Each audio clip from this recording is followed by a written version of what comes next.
Spring break that year, the gang, Maya, the firecracker with an infectious laugh, Ben, the perpetually broke artist with a heart of gold, and Sarah, the voice of reason who somehow kept us all tethered to reality, decided to go all out. We pooled our meager savings, raided every discount code we could find online, and ended up with a weekend yacht rental down at the coast. "Are you seriously telling me we're actually doing this?" I asked, squinting at the sleek white yacht bobbing in the marina. It felt surreal, like we'd stumbled into a movie set. "Yup," Maya grinned, her dark eyes sparkling with mischief. "Sun, sea, and enough questionable life choices to last a lifetime." The salty breeze whipped my hair into a frenzy as we set sail. The sun beat down mercilessly, turning my skin the color of a well-worn leather jacket. The rhythmic slap of waves against the hull was a soothing lullaby, punctuated by the raucous laughter of my friends as they tried to master the art of sailing. Docking at the yacht club for lunch, we were greeted by a scene straight out of a luxury magazine. Gleaming yachts lined the pier, their owners sipping cocktails under giant umbrellas. We, however, stuck out like sore thumbs in our mismatched beach wear and overflowing backpacks. Suddenly, a voice broke through the cacophony. "Lost, are you?" I turned to see him, a man with eyes that held the blue of the ocean and a smile that could melt glaciers. He was tall, tanned, and exuded an aura of effortless confidence that made my breath hitch. No," stammered Sarah, ever the social butterfly. "Just admiring the scenery." "Well, the best scenery is always out at sea," he said, his gaze settling on me. "My name's Anthony. You guys wouldn't happen to be looking for an adventure, would you?" A slow smile crept across my face. "Adventure?" I echoed, raising an eyebrow at Maya, who shrugged mischievously. "Maybe. What kind of adventure did you have in mind?" "How about I take you all for a spin?" Anthony gestured towards his own yacht, even bigger and more luxurious than the others around us. "My treat." I exchanged another glance with Maya. "We can't exactly just." "Come on, Kylie," Ben chimed in, his artist's eyes gleaming with excitement. "When are we ever going to get another chance to sail on a yacht like that?" "Yeah," Maya added, nudging me with her elbow. "Live a little, right?" Anthony chuckled. "Exactly. So, what do you say?" Hesitation flickered across me. This whole situation felt too good to be true.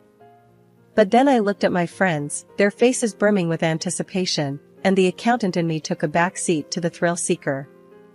"All right," I said, a grin spreading across my face. "Let's do it."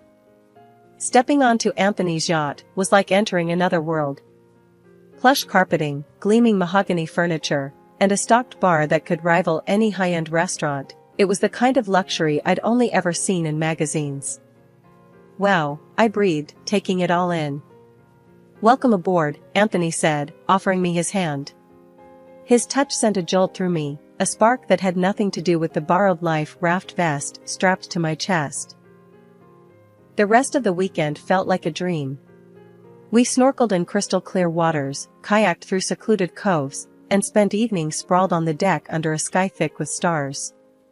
Anthony and I spent most of the time together, talking about everything and nothing. He was funny, intelligent, and surprisingly down-to-earth, despite his obvious wealth. By the time we reluctantly disembarked at the end of the weekend, we were both sporting impressive tans and a connection that went deeper than just sun-kissed skin. We exchanged numbers, promising to stay in touch, and a small part of me wondered if this was the end of our fairy tale. But fate, it seemed, had other plans.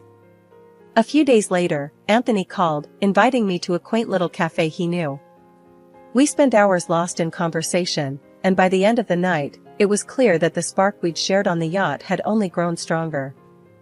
We started dating soon after, and it felt like everything fell into place. Anthony treated me like a queen, showering me with affection and introducing me to a world I'd never known existed. Fine dining, weekend getaways, and even a surprise hot air balloon ride, he pulled out all the stops. A year later, while on a romantic weekend in Paris, Anthony got down on one knee, a dazzling diamond ring glinting in the candlelight. "Kylie," he said, his voice thick with emotion. Will you marry me? Tears welled up in my eyes. Yes, I whispered, the word a burst of joy and disbelief. Meeting his mother, Eleanor, was a different story altogether. A tall, imposing woman with an icy stare that could curdle milk, she surveyed me from head to toe the moment I stepped through the door of their mansion. So, you're the one who captured Anthony's heart, she said, her tone laced with something that felt suspiciously like disdain. It's nice to meet you, Mrs. Davenport, I replied, trying to project an air of confidence despite the butterflies fluttering in my stomach. The rest of the evening was a tense affair. Eleanor made subtle jabs about my background, Reed, not born with a silver spoon, and seemed determined to find fault with everything I did. Anthony, bless his heart, tried to bridge the gap, but the tension was thick enough to cut with a knife. Finally, as I was getting ready to leave, Eleanor pulled me aside. Look, Kylie, she said, her voice surprisingly low. I may not be thrilled about your social standing. But Anthony loves you, and that's all that matters. Just don't disappoint him. The idos were barely dry before Anthony announced, with a mischievous glint in his eyes. There's a little surprise waiting for you at the company, Mrs. Davenport. Eleanor's perfectly arched eyebrow shot up. A surprise, you say? Her voice held a hint of suspicion, a quality I was becoming increasingly familiar with. Just a little something to keep Kylie busy, Anthony reassured her, squeezing my hand.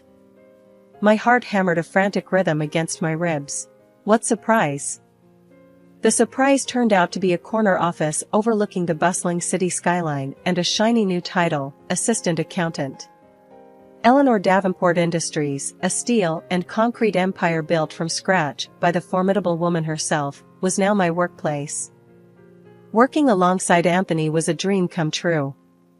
We exchanged stolen glances and whispered jokes during meetings, a secret language only we understood.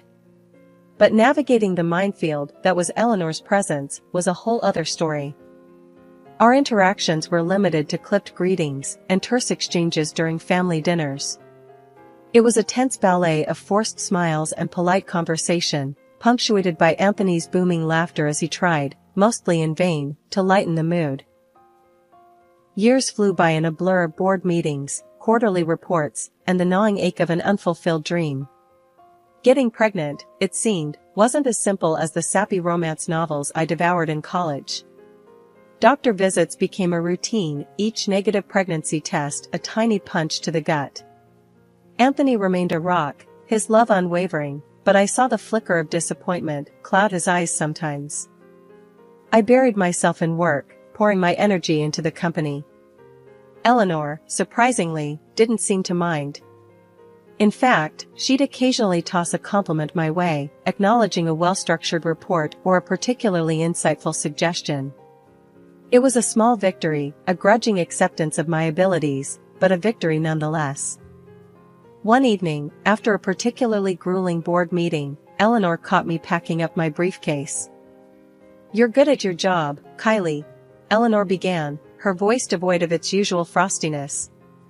Damn good, actually. A shy smile tugged at the corner of my lips. Thank you, Mrs. Davenport.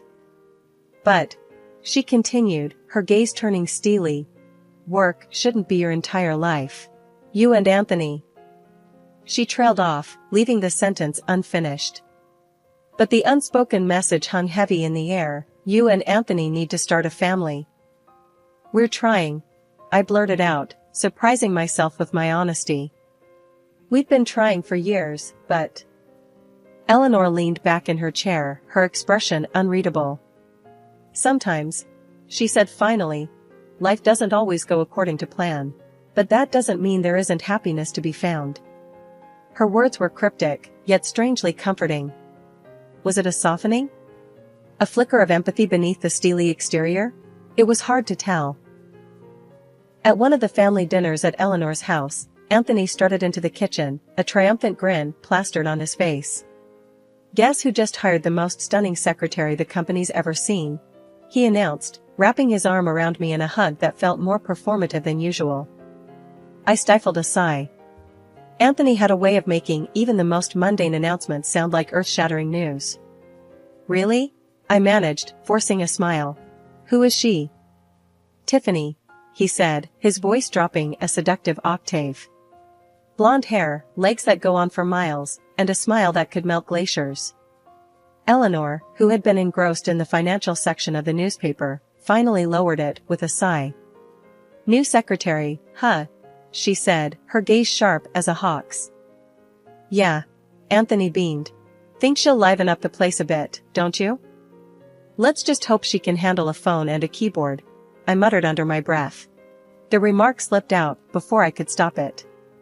Anthony's grin faltered, and a flicker of annoyance crossed his face. Come on, Kylie, he said, his voice laced with a playful jab. Don't be jealous, because the new girl has legs that could go all the way to next Tuesday. Heat flooded my cheeks. Jealous? Honestly, the thought hadn't even crossed my mind. I was more concerned about Anthony's hiring practices than threatened by some clueless blonde bombshell. But before I could retort, Eleanor slammed her newspaper down on the table, the sound echoing through the opulent dining room. Jealous? She boomed, her voice laced with steel. Kylie is your wife, and a damn good accountant at that. You'd do well to remember that. Looks fade, Anthony, but intelligence and loyalty? Those are qualities to treasure. My jaw dropped. Never in my wildest dreams did I imagine Eleanor coming to my defense like that. A flicker of warmth, a rare spark of something resembling approval, warmed her icy blue eyes. Anthony, still flustered, mumbled an apology. Look, Kylie, I was just kidding around. Tiffany seems eager to learn, that's all. I wasn't quite convinced, but I decided not to push it any further. Eleanor's unexpected intervention had caught me off guard, but I couldn't deny it felt good to have her on my side, even for a fleeting moment. Months crawled by, and Tiffany, the so-called secretary, remained a thorn in my side. Her skirts seemed to get shorter with each passing week, clinging to her curves like a second skin. One particularly egregious day, she sashayed into the office wearing a blouse that wouldn't have looked out of place in a nightclub. Honey, I couldn't help but mutter under my breath, this is an office, not a peep show. Tiffany, of course, had to overhear. She stopped mid-twirl, a saccharine smile plastered on her face. Oh, this old thing? She cooed, batting her eyelashes at me. Unlike some of us, I can actually pull off any style. It was infuriating. The way she sashayed around the office, her every movement calculated to draw attention, was like nails on a chalkboard. Worse, Anthony seemed completely oblivious, or worse, encouraging it. The final straw came one evening when Anthony, reeking of cologne that wasn't mine, announced he was dropping Tiffany off at home since she missed her bus. Maybe I should take a cab home more often, I said, my voice surprisingly calm. Since you seem to be so busy these days.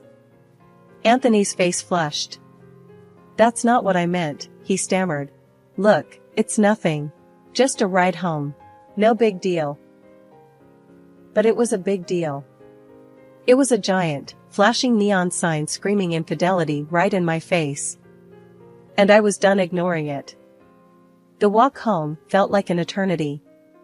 The city lights blurred into a kaleidoscope of colors as tears streamed down my face, each drop a tiny shard of heartbreak.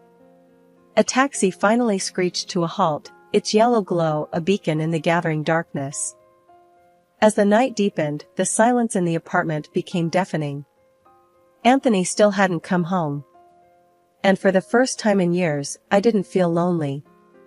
I felt adrift, unmoored from the life I thought I'd built. The following days were a blur of forced normalcy. Anthony avoided me, his apology text a pathetic attempt at damage control. I kept my head down at work, the fluorescent lights buzzing overhead like angry bees in a hive. Then, one seemingly ordinary Tuesday, the dam broke. I was heading to the break room for a much-needed coffee fix when I heard a familiar giggle coming from Anthony's office. My heart skipped a beat, a cold dread settling in my stomach. Without a second thought, I threw open the door, the sight that greeted me making the blood drain from my face. Anthony was sprawled on the couch, his tie askew, his face flushed. Tiffany, her skirt hiked up to a point of no return, straightened her blouse with a smirk that could curdle milk. "Well," I said, my voice surprisingly calm, the coldness in it sharper than a glacier. "Look who decided to throw an impromptu office party." Anthony scrambled to his feet, his face a mask of guilt and panic. "Kylie, it's not what it looks like," he stammered. "Oh, really?" I raised an eyebrow, my gaze flickering between them.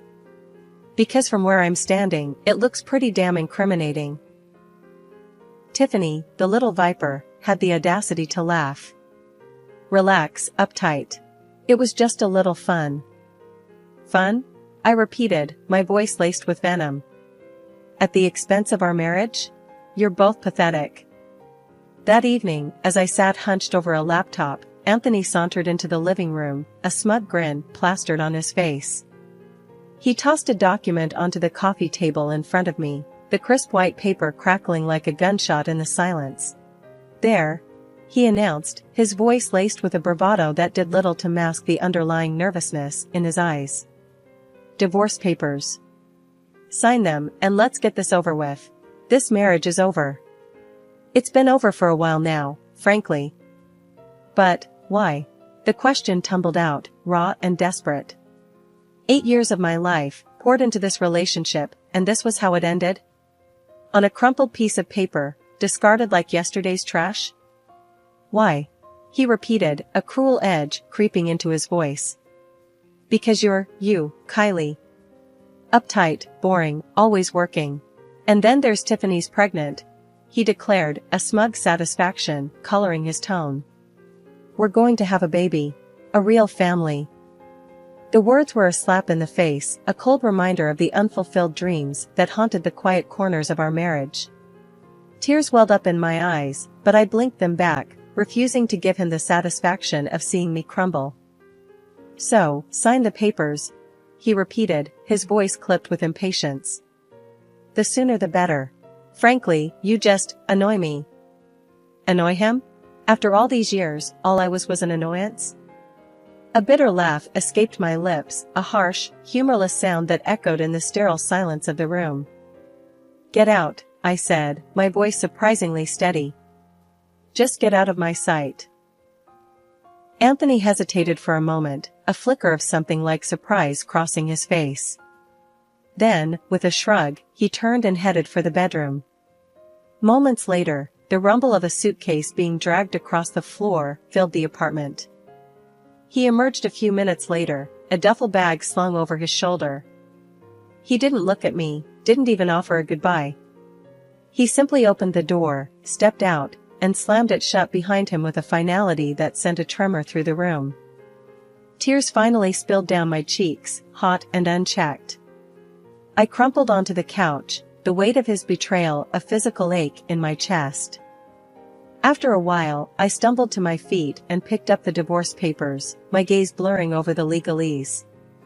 Suddenly, the urge to fight, to not go down without a battle, surged through me. But who could I turn to? My parents were gone, and my friends, scattered across the country, felt like a distant memory. Then, a thought struck me, a lifeline thrown across the churning sea of despair. Eleanor. She might not have been the warmest mother-in-law, but she was a force to be reckoned with, a woman who wouldn't hesitate to take down anyone who threatened her family. Eleanor's opulent living room felt more like a war room than a place of comfort. The air crackled with barely contained fury as I explained Anthony's callous departure and Tiffany's supposed pregnancy. That conniving little tart. Eleanor spat, her voice laced with ice. "And Anthony? The spineless worm. Leaving you for a..." She trailed off, searching for an insult that could adequately express her disgust. "For someone like her." Her words, surprisingly comforting, sparked a flicker of defiance within me. "There's more," I said, my voice gaining strength. I explained my suspicions about Tiffany, the exorbitant expense reports, and the nagging feeling that something wasn't right. Eleanor, her eyes narrowed to slits, listened intently. When I finished, she rose from her chair with a predatory grace that sent shivers down my spine. Disappearing into her study, she returned a few moments later, a file clutched in her hand. "Here," she said, handing it to me. "A little secret audit I commissioned a while back. Just a hunch, you see." I opened the file, my heart hammering in my chest. It was a detailed report outlining Tiffany's creative accounting practices. Apparently, her idea of representative expenses included luxury handbags and weekend getaways. A cold smile touched my lips. This wasn't just about a cheating husband or a vindictive secretary. This was about something bigger. This was about justice. The next morning, I marched into Anthony's office, the secret audit tucked securely under my arm. He and Tiffany were locked in a heated embrace, cooing like a pair of lovebirds. "Shouldn't you be packing your boxes, honey? This is my future husband's office now." Tiffany sneered at me. I ignored her, turning my gaze to Anthony, whose smugness had curdled into confusion. "Actually," I said, a smile playing on my lips, "it seems there's been a bit of a misunderstanding." Before they could react, I placed the file on his desk. "Take a look, Anthony. Seems your little friend here has been a bit creative with the company finances." Tiffany's face drained of color. "What is this?" she sputtered, her voice laced with panic. "Lies. You're trying to slander me." Just then, the office door swung open, revealing Eleanor, a steely glint in her eyes. Anthony, his face pale as a ghost, looked like a child caught with his hand in the cookie jar. "Enough of this," Eleanor boomed, her voice silencing the room. She turned to her son, her gaze heavy with disappointment. "Anthony," she said, her voice clipped, "you are hereby dismissed from your position as director. Your blatant disregard for company policy and indulgence in irregular relationships has proven you unfit for the role." Anthony stammered, his protests drowned out by his mother's icy stare. Turning to Tiffany, Eleanor continued, her voice dripping with disdain. "And you, young lady, will be facing charges of embezzlement. Consider this your official termination." The aftermath was a whirlwind. Tiffany, realizing her gravy train had derailed, quickly confessed to Anthony that the pregnancy ploy was a sham. "Honey," she purred, "all fake sweetness gone. I don't need a poor lover." With that, she sashayed out of his life as quickly as she'd sashayed in, leaving him floundering and alone. Eleanor, ever the pragmatist, wasted no time. She presented Tiffany with a stark choice: return the fraudulently claimed $15,000 or face a very public lawsuit. Tiffany, with her dreams of extravagance evaporating, chose the former, coughing up the money with a defeated whimper. Needless to say, she was no longer employed by Davenport Industries. As for Anthony, well, let's just say his fall from grace was spectacular. Fired from his position as director, his access to his mother's lavish lifestyle, the fancy cars, the yacht, was swiftly revoked. The divorce proceedings were swift and, thanks to a very good lawyer, financially beneficial for me.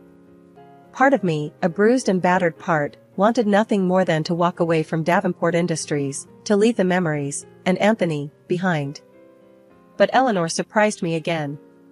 Pulling me aside after a particularly grueling board meeting, she looked at me with a newfound respect in her eyes. "Kylie," she said, her voice softer than I'd ever heard, "this company needs a steady hand. Someone who understands the business, someone with integrity. Someone like you." There was a beat of silence, then I took a deep breath. "All right," I said, a newfound determination filling my voice. "Let's do this." Working with Eleanor was challenging, to say the least. We still had our moments, our disagreements, but there was a newfound respect between us. We were a team, united in our vision for the future of Davenport Industries. One evening, as I was leaving the office, Eleanor stopped me. "Going out?" she asked, a hint of curiosity in her voice. "Just grabbing some takeout," I replied. "Nothing fancy?" "Well," she said, surprising me again, care to join me for dinner sometime? We could discuss business over a decent meal. I stared at her, momentarily speechless. Then, a laugh bubbled up from my chest, genuine and carefree. I'd like that, I said, a genuine smile spreading across my face. The future, once uncertain, now stretched before me, filled with possibilities. And for the first time in a long time, I felt truly hopeful. The road ahead might have unexpected turns, but I was ready to face them, head-on, with a newfound strength and a formidable, and surprisingly friendly, ally by my side.